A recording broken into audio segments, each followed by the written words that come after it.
ಕಾರ್ಯಕ್ರಮ ತಂದಿದ್ದಾರೆ ಸರ್. ಕಾರ್ಯಕ್ರಮ ತರೋದಕ್ಕೆ ಅವರು ಕೂಡ ಕಾರಣಕರ್ತರು ಅನ್ನೋದನ್ನ ಮೀಡಿಯಾದಲ್ಲಿ ಬಂದಿದೆ. ಅವ್ರ ಅಧ್ಯಕ್ಷರಾಗಿದ್ರು ಆ ಕಾಲಕ್ಕೆ ದೊಡ್ಡ ಕೂಡ ಬೇಡ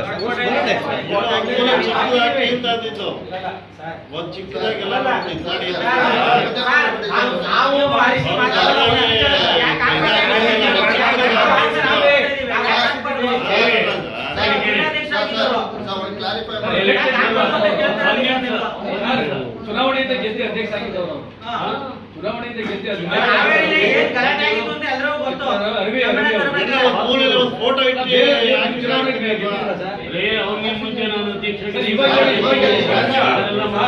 ಅವರು ಚುನಾಯಿತ ಅಭ್ಯರ್ಥಿಯಾಗಿ ಗೆದ್ದಂತವರು ಅಧ್ಯಕ್ಷರಾಗಿದ್ದಾಗ ಸಾವನ್ನಪ್ಪದವರು ಅವರು ನಾವು ಫ್ಲೆಕ್ಸ್ ಗೆ ಎಲ್ಲಾ ಕಡೆನೂ ಫ್ಲೆಕ್ಸ್ ನಾವು ಹಾಕ್ಸಿದ್ದೀವಿ. ಪ್ರೋಟೋಕಾಲ್ ಅಲ್ಲ, ನಾವು ಹಾಕ್ಸಿದ್ದಂತ ಎಲ್ಲ ಒಂದು ರವಿಕುಮಾರ್ ಶ್ಯಾಮಲಾಪುರ ನನ್ನ ಪ್ರಿಯ ಶಿಷ್ಯ ಕಾಲೇಜಿನಲ್ಲಿ 5 ವರ್ಷಗಳ ಕಾಲ ನನ್ನ ಹತ್ರ ಕೆಲಸದಲ್ಲಿದ್ದವರು, ನನ್ನ ಕೆಲಸ ಕಲಿಸ್ಕೊಂಡವರು. ಅವನ ಸಾಮರ್ಥ್ಯದ ಬಗ್ಗೆ ನನಗೆ ಗೌರವ ಇದೆ. ಹಾವೇರಿ ಒಳಗಡೆ ನನ್ನ ಹೋರಾಟಗಳೇನು ಅಂತೇಳಿ ತುಂಬ ಜನ ಗೊತ್ತಿದೆ. ಅದರಿಂದ ಮೀಟಿಂಗ್ನಲ್ಲಿ ಬಂತು ಪ್ರಸ್ತಾಪ, ಇದು ಮ್ಯಾಗಝೀನ್ಗೆ ಅದನ್ನು ಒಂದು ಪುಸ್ತಕ ಬರೀಬೇಕು ಇವ್ರ ಬಗ್ಗೆ ಅಂತೇಳಿ. ಶಿವರಾಮ್ ಪುಸ್ತಕ ಬರೀಬೇಕು ಅಂತ. ಯಾಕಪ್ಪ ಪುಸ್ತಕ ಬರೀಬೇಕು ನಾನು ಕೇಳಿದೆ. ಪುಸ್ತಕ ಯಾಕೆ ಬರೀಬೇಕು? ಪುಸ್ತಕ ಬರೆಯೋದಾದರೆ ಮೊದಲಿಂದ ಏನಿದ್ದಾರೆ ಸಮೇತನ ರಾಮರಾಯರು ಈ ತನಕ ಏನಿದ್ದಾರೆ ಅಷ್ಟೂ ಜನ ಸೇರಿಸಿ ಪುಸ್ತಕ ಬರೀ, ಸಾಹಿತ್ಯ ಪರಿಷತ್ತು ಅಧ್ಯಕ್ಷರುಗಳು ಅಂತೇಳಿ. ಇಲ್ಲ ನಾನು ರವಿಕುಮಾರ್ ಒಬ್ಬರದೇ ಬರೀಬೇಕು. ಅವ್ರು ಹೇಳ್ದಂಗೆ ಕೇಳಕ್ಕಾಗಲ್ಲ. ಯಾಕೆ ಬರೀಬೇಕು? ನೀವು ಕೆಲಸ ಮಾಡಿ, ನೀವು ಬರೆಯೋದಾದ್ರೆ 10,000 ರೂಪಾಯಿ ನಾನು ಕೊಡ್ತೀನಿ, ಪ್ರಿಂಟ್ ಹಾಕ್ಸು.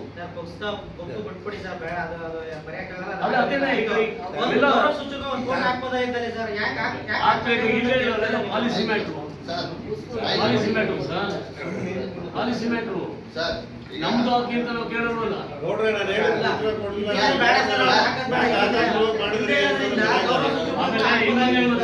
ಇನ್ನೊಂದು ಕೇಳಿ, ಮೀರಾ ಶಿವಲಿಂಗ ಅವರವರು ಮತ್ತೊಬ್ರು ಮುಗ್ದೊಬ್ರು ಯಾರೇ ಆಗಿರ್ಲಿ, ಸಮ್ಮೇಳನ ಮುಗಿಯೋ ತನಕ ಮಾತ್ರ ಅವ್ರನ್ನ ಸಂಚಾಲಕರು ಮಾಡಿರೋದು. ಇಡೀ ಕಮಿಟಿ ಏನಿದೆ ಮಂಡ್ಯ ಜಿಲ್ಲೆ, ಹೋಬಳಿ ಮತ್ತು ತಾಲೂಕು ಎಲ್ಲವನ್ನೂ ಕೂಡ ನೆನ್ನೆ ಡಿಸಾಲ್ವ್ ಮಾಡಿದ್ದಾರೆ. ಸರ್, ಡಿಸಾಲ್ವ್ ಮಾಡಲಿ, ಆ ಥರ ಏನಕ್ಕೆ ಅಂತ ಇನ್ನೂ ಸಂಭ್ರಮನೇ ಆಚರಿಸಿಲ್ಲ. ಒಂದು ಔತಣಕೂಟ ಏರ್ಪಡಿಸಿ ಎಲ್ಲರಿಗೂ ಟ್ಯಾಕ್ಸ್ ಹೇಳಿಲ್ಲ. ಅಷ್ಟು ಬೇಗ ಡಿಸಾಲ್ವ್ ಮಾಡೋ ಅಗತ್ಯ ಏನಿತ್ತು? ಔತಣಕೂಟ ಬೇಕಣ? ನಮಗ್ ಬೇಡ, ನಮಗ್ ಬೇಡ.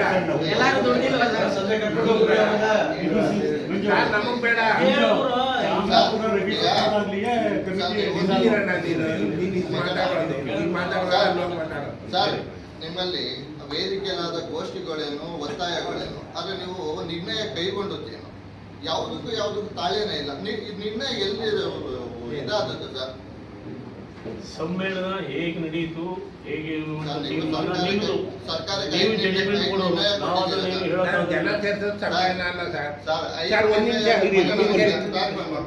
ಐದು ನಿರ್ಣಯ ಕೊಟ್ಟಿದ್ದೀರಾ ಸರ್ ಸರ್ಕಾರಕ್ಕೆ, ಕರೆಕ್ಟ್ ಅಲ್ಲ ಸರ್? ಸರ್ಕಾರ ಚರ್ಚೆಗಳು ನಡೆದದ್ದು ಎಷ್ಟು ಸರ್? ಎಷ್ಟು ಗಂಭೀರವಾದ ಚರ್ಚೆಗಳು ನಡೆದು ಎಂತೆಂತ ಒತ್ತಾಯಗಳಲ್ಲ ಸರ್? ಯಾವ್ದಾದ್ರು ಒಂದು ಅಲ್ಲಿ ನಡೆದ ಒತ್ತಾಯಗಳು, ಚರ್ಚೆಗಳನ್ನ ಒಂದನ್ನು ನಿರ್ಣಯಕ್ಕೆ ಸೇರಿಸಿದ್ದೀರಾ ಸರ್? ಅಲ್ಲಿ ಒಂದು ನಿಮ್ಗೆ ಉದಾಹರಣೆ ಹಾಕೊಡ್ತೀನಿ. ಸರ್ಕಾರಿ ಕನ್ನಡ ಶಾಲೆಗಳ ಸಬಲೀಕರಣದ ಬಗ್ಗೆ ಮಾತಾಡ್ತಾರೆ. 13,500 ಶಾಲೆಗಳಿಗೆ ಹಕ್ಕುಪತ್ರ ಇಲ್ಲ ಅನ್ನೋದು ಒಂದು ಒತ್ತಾಯ ಆಗುತ್ತೆ. ಅದರಲ್ಲಿ 2,600 ಶಾಲೆಗಳು ಶತಮಾನದ ಶಾಲೆಗಳು ಅಂತ ಒಂದು ನಿರ್ಣಯ ಇದೆಯಾ ಸರ್? ಕನ್ನಡ. ಆಮೇಲೆ ಒಂದು ಶಿಕ್ಷಕರ ಸಮಸ್ಯೆಗಳ ಬಗ್ಗೆ ಮಾತಾಡ್ತಾರೆ. ಶಿಕ್ಷಕರ ಸಮಸ್ಯೆಗಳು ಬರೀ ಬೋಧಕೇತರ ಕೆಲಸಗಳಿಗೆ ಸೀಮಿತವಾಗೈತೆ ಅಂತ ಎಲ್ಲಿದೆ ಸರ್? ನಿಮ್ಮ ನಿರ್ಣಯದಲ್ಲಿ ಯಾವ್ದಿದೆ ಸರ್? ಯುವ ಸಬಲೀಕರಣದಲ್ಲಿ ಎಂತ ಚರ್ಚೆ ಆಯ್ತು ಸರ್? ಮೊದಲನೇ ನಿರ್ಣಯ ಯಾರೊಬ್ರಿಗೂ ಅಂತ ನಿರ್ಣಯ ತಗೊಂಡವ್ರೆ. ನಿಮ್ಮ ನಿರ್ಣಯ ನಿರ್ಣಯ ಈ ಸರಿ ಮಾತ್ರ ತಗೊಂಡಿಲ್ಲ. ಸಮ್ಮೇಳನದಲ್ಲೂ ನಿರ್ಣಯ ನಡೆದಿರೋ ಸಮ್ಮೇಳನದ ಬಗ್ಗೆ ಮಾತಾಡ್ತಿದ್ದೀವಿ. ಮೊದಲನೇ ನಿರ್ಣಯ ಚರ್ಚೆಗಳು ಯಾವುದು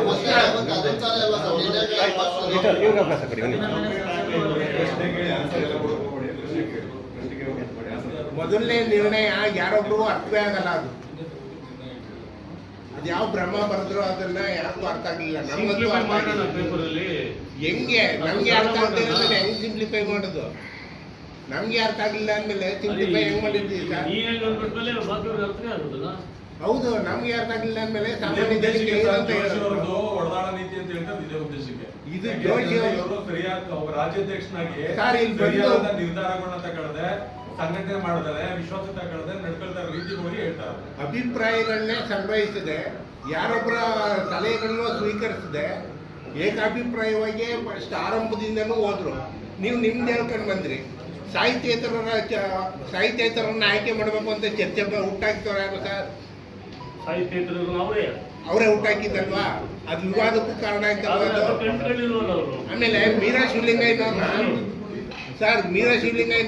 ಕಾರ್ಯಕಾರಿ ಸಮಿತಿ ಸದಸ್ಯರನ್ನ ಮಾಡಿ ಸಮಿತಿಗೂ ಕರೆದು 3 ಮೀಟಿಂಗ್ಗಳಿಗೂ ನೋಟಿಸ್ ಕೊಟ್ಟು ಬನ್ನಿ ಅಂತ, ಬಂದವ್ರನ್ನ ಹೊರಗಡೆ ಹೋಗಿ ಅಂತ ಹೇಳಿದ್ದಕ್ಕೆ ಅವರೇ ಎದ್ರು. ಸರಿ, ನೀವು ಹೇಳಿದ ಪ್ರಕಾರದಲ್ಲಿ ಕೂತ್ಕೊಳ್ಳಿ ಮೇಡಮ್, ನಿಮ್ಗೆ ಅದು ಅನ್ವಯಿಸಲ್ಲ ಅಂತ ಹೇಳ್ಬೋದು. ಕಾರ್ಯಕಾರಿ ಸಮಿತಿ ಮೆಂಬರ್ ಮಾಡಿರೋಲ್ಲ ಮೀರಾವ್ರನ್ನ.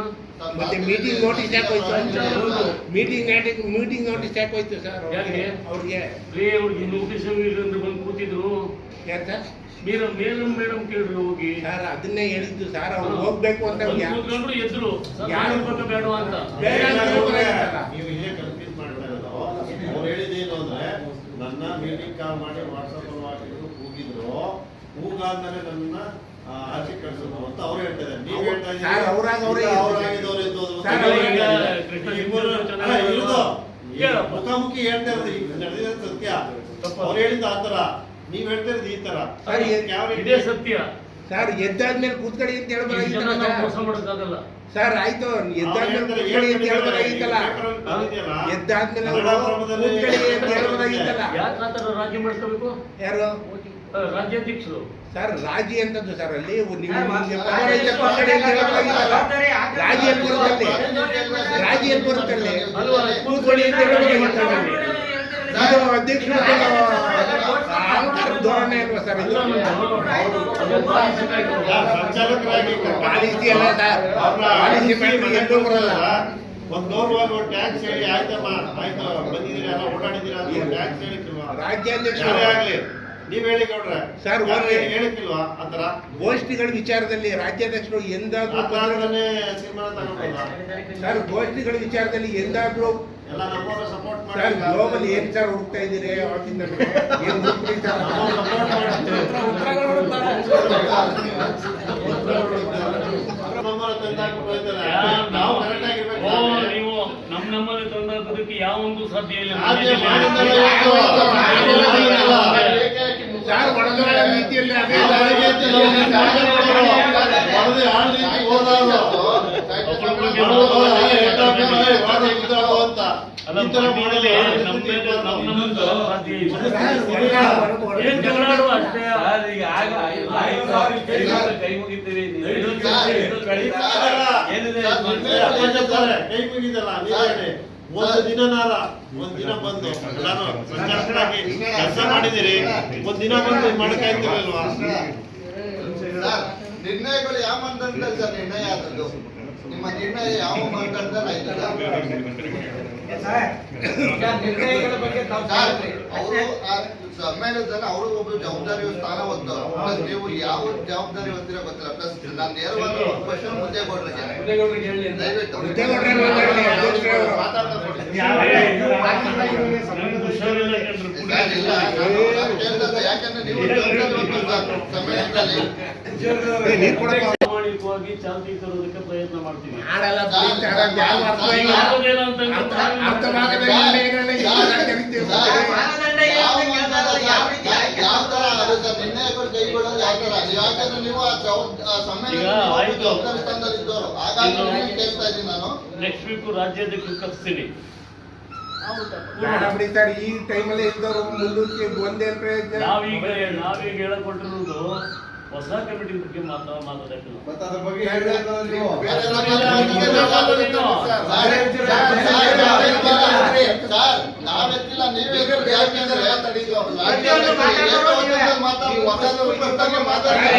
ಸರ್, ಈಗ ಜಿಲ್ಲಾಧ್ಯಕ್ಷರಾಗಿದ್ದೀರಿ ನೀವು.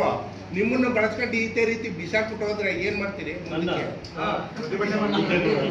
ಅವರು ಜೋಶಿ ಅವ್ರು ಜೋಶಿ ಅವರು ಯಾರು ಅವ್ರು ಜೋಶಿ ಮಡಿಕೋ ಅಲ್ಲೇ ಮಡಿಕೋ ಹಂಗೆ ಹೇಳ್ತೀರಾ? ಓದಾದ್ಮೇಲೆ ಏನ್ ಹೇಳ್ತೀರಿ? ಸಿದ್ಧಾಂತಕ್ಕಷ್ಟೇ ನಂತವ ನ್ಯಾಯ. ಓದಾದ್ಮೇಲೆ ಏನ್ ಹೇಳ್ತೀರಾ? ಈಗ ನೋಡಿ ಕೈಗೆ ತಿಂತೆ ಕೊಟ್ಟೋದ್ರು ಏನ್ ಮಾಡಿರಿ? ನೀವ್ ಇಲ್ಲಿ ಕಿತ್ತಾಡ್ತಿದ್ದೀರಿ. ಇವು ನಮಗೆ ಮಂಜು ಇವು ನಮಗೆ ಆಯ್ತು ಮೇಡಮ್, ಈ ವಿಚಾರ ಹೇಳಿ. ಈಗ ಅವತ್ತು ಈಗ ಕಾನೂನು ಈಗ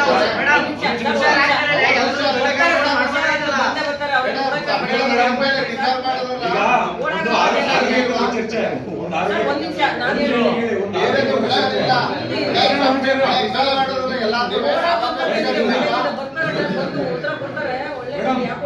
ಕೇಳಿ, ಒಂದು ಆರೋಗ್ಯಕರ ಚರ್ಚೆ. ಇಲ್ಲಿ ಏನು ನಾವು ಮೀಡಿಯಾ ಪರ್ಸನ್ ಆಗಿ ಕೇಳ್ತಾ ಮಂಡ್ಯ ಜಿಲ್ಲೆಯಿಂದ ಕೇಳ್ತಾ ಇದ್ದೀವಿ. ಈಗ ಪ್ರಾರಂಭದಲ್ಲಿ ಮುದ್ದೇಗೌಡ ಬರ್ತಿದ್ದಂಗೆನೆ ಮಾಂಸಾಹಾರ ಹಾಕಿ ಅಂತ ವಿಚಾರ ಈಗ ಮಾಂಸಾಹಾರನ ಯಾರಾದ್ರೂ ನೀವು ಪ್ರಕಟಣೆ ಮಾಡೋದ್ ಮೊದಲು ಮಾಂಸಾಹಾರನ ಯಾರಾದ್ರೂ ಬೇಕು ಅಂತ ಒತ್ತಾಯ ಮಾಡಿದ್ರ? ಇಲ್ಲ ಅಲ್ವಾ? ಅಲ್ಲ, ಒಂದ್ ನಿಮಿಷ ಕೇಳಿ, ಇಲ್ಲ ಅಲ್ವಾ? ಮಾದಕ ವಸ್ತುಗಳ ಜೊತೆಗೆ ಮಾಂಸಾಹಾರನ ಏನು ಸೇರಿಸಿದ್ರು? ಸೇರಿಸ್ತಾರೆ ಯಾರು?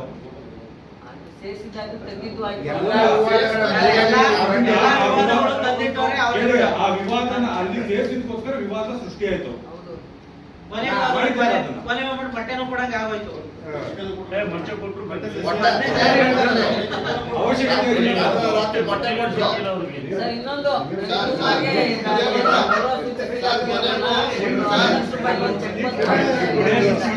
ಜೋಗಲ್ಲಿ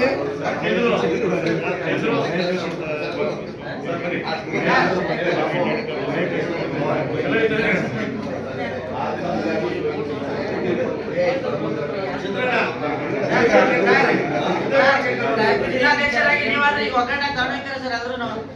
ಎಲ್ರು ಭಿನ್ನಮತ ಎಲ್ಲ ಒಗ್ಗಟ್ಟಾಗಿ ತಗೊಂಡೋಗ್ತೀರಾ? ಜಿಲ್ಲಾಧ್ಯಕ್ಷರಾಗಿ ನೀವು ಈಗ ಡೆಫಿನೆಟ್ ತಗೋತೀವಿ, ಅನುಮಾನವೇ ಬೇಡ. ಹಿಂದಿನ ಪರಂಪರೆ ಇದೆ. ನಾನು ಅಧ್ಯಕ್ಷನಾಗಿದ್ದಾಗ ಪ್ರಗತಿ ರಾಜಕೀಯ ನನ್ನ ಹತ್ರ ಇಲ್ಲ.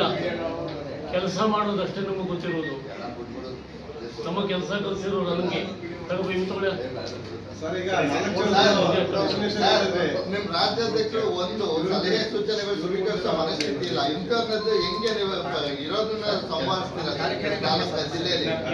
ಇಂಥವ್ರ ಮಧ್ಯೆ ನಿಮ್ಮಲ್ಲಿ ಸಲಹೆ ಸೂಚನೆ ಸ್ವೀಕರಿಸುವ ಮನಸ್ಥಿತಿ ಇಲ್ಲ ಜಿಲ್ಲಾ ರಾಜ್ಯ ಅಧ್ಯಕ್ಷರಿಗೆ. ಎಲ್ಲವನ್ನೂ ಅವರು ಒಂಥರ ಆಪಾದನೆ ತರನೇ ನೋಡೋ ಮನಸ್ಥಿತಿ ಇಲ್ಲ. ಎಲ್ರು ಹಂಗೆ ನೋಡೋಣ ಅಂತ ನೀವು, ಎಲ್ರು ಹಂಗೆ ನೋಡೋಣ ಸರ್. ಆಯ್ತಾ ಸರ್? ಮುಗಿದ ಸರ್? ಈಗ ಸರಿಯಾಗಿರೋ ಪ್ರಶ್ನೆ ಸರ್, ದಯಮಾಡಿ ಮುಕ್ತಾಯ ಮಾಡೋಣ. ಅಂದ್ರೆ ಇದು ಅರ್ಥ ಆಗ್ಲಿಲ್ಲ ಅಂತೀರಲ್ಲ, ನನಗಂತೂ ಗೊತ್ತಾಗ್ತಿಲ್ಲ. ಈ ನಿರ್ಣಯಗಳು ಹೇಳ ಸರ್ ಬೇಕಂದ್ರೆ ಹೇಳಕ್ ಮುಂಚೆ ಅಲ್ಲಿ ನಡೆದ ಚರ್ಚೆಗಳೇನು, ಅಲ್ಲಿ ಒತ್ತಾಯಗಳೇನು, ಇಲ್ಲ ಆದ ನಿರ್ಣಯಗಳು ಯಾವುದಕ್ಕೆ ಅವ್ರಿಗೆ ಸಂಬಂಧ ಇಲ್ಲ. ಯಾವ ಸರ್ ಮಾನದಂಡ ಇದಾಗಿದೆಯಾ? ಆಗಿದೆ ಆಗಿದೆ. ಯಾವುದು? ಒಂದನ್ನ ಒಂದು ನಿರ್ಣಯ ತಗೋಬೇಕಾಯ್ತು. ಇಲ್ಲವೇ ಒಂದಾಗತ್ತಂದ್ರೆ ಒಂದೇ ನಿರ್ಣಯ ತಗೋಬೇಕಾಗಿತ್ತು. ಒಂದಾಗತ್ತೆ ನಾವೇ ಇರೋದು, ಇಲ್ಲೂ ಒಂದೇ ತಗೊಳ್ಳಿ ನಿರ್ಣಯ. ಅಲ್ಲ, ಇಲ್ಲಿ ಹೇಳಿರ್ತಕ್ಕಂಥ ನಿರ್ಣಯಗಳಲ್ಲಿ ಮೊದಲು ಮಂಜಣ್ಣ ಕೇಳೋದೇನಂದ್ರೆ ಮೊದಲನೇದೇನು ಅಂತ ಹೇಳಿ ಕೇಳ್ತಾ ಇದ್ದಾರೆ ಅವರು. ಕ್ಲಾರಿಫೈ ಮಾಡಿದ್ದ ಅಲ್ಲಿ ನಡೆದ ಚರ್ಚೆಗಳು, ಒತ್ತಾಯಗಳು, ಅದಕ್ಕೆ ಪೂರಕವಾಗಿ ನೀವು ಯಾವ ಒತ್ತಾಯಗಳು ಇಲ್ಲಿ ತಂದಿದ್ದೀರಾ? Simple sir. ಆಯ್ತು ಸರ್, ನಡೆದಂತ ಚರ್ಚೆಗಳಲ್ಲಿ ಸಮಗ್ರವಾಗಿ ಪರಿಶೀಲಿಸಿ ಇದನ್ನ ನಿರ್ಣಯಗಳನ್ನ ಕೈಗೊಂಡಿದ್ದಾರೆ. ನರಹಳ್ಳಿ ಬಾಲಸುಬ್ರಹ್ಮಣ್ಯಂ ಹೇಳಿದ್ರು, ಯಕ್ಷಗಾನ ಮಂಡ್ಯನ ಗಂಡು ಬೆಟ್ಟದ ನೆಲೆದ್ದು ಅದನ್ನ ಇಡೀ ರಾಷ್ಟ್ರಕ್ಕೆ ಪ್ರೆಸೆಂಟೇಷನ್ ಮಾಡಿ ತೋರಿಸ್ಬೇಕು, ಎತ್ತಿ ತೋರಿಸಿ ನಿರ್ಣಯದಲ್ಲಿ ತಗೊಂಡಿದ್ದೀರ. ತಗೊಳ್ಳಿಲ್ಲ. ಸರ್ಕಾರಿ ಶಾಲೆಗಳನ್ನ ಉಳಿಸಿ ಬೆಳೆಸೋದ್ರ ಬಗ್ಗೆ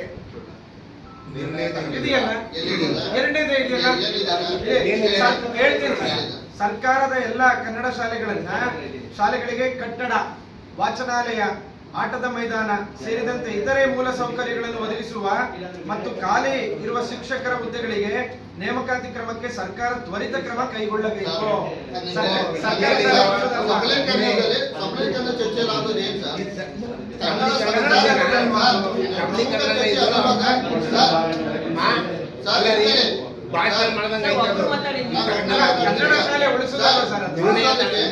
ಚರ್ಚೆ ಒತ್ತಾಯ ನೀವು ಅಲ್ಲಿ ನಡೆದ ಚರ್ಚೆ ಹೋಗ್ಲಿ ಬಿಡಿ ಸರ್. ಒತ್ತಾಯ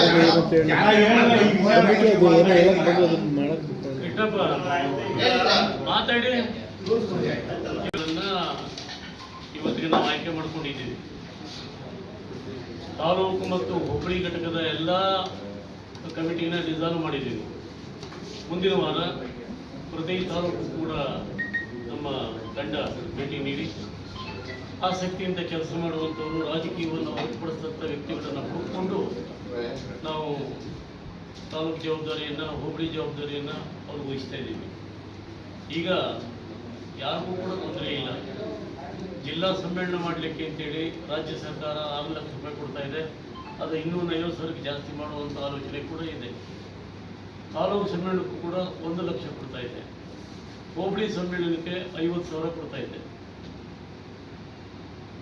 ಜೊತೆಗೆ ಸ್ಥಳೀಯವಾದ ಸಂಪನ್ಮೂಲಗಳೇನಾದರೂ ಕ್ರೋಢೀಕರಣ ಮಾಡಿಕೊಂಡು ಮಾಡುವಂಥದ್ದಿದ್ರೆ ತುಂಬ ಒಳ್ಳೆಯದು. ಆದರೆ ನಾನು ಅಧ್ಯಕ್ಷನಾಗಿದ್ದಾಗ ಒಬ್ಬ ಮಹನೀಯನ ಹೆಸರು ಹೇಳೋದು ಬೇಡ.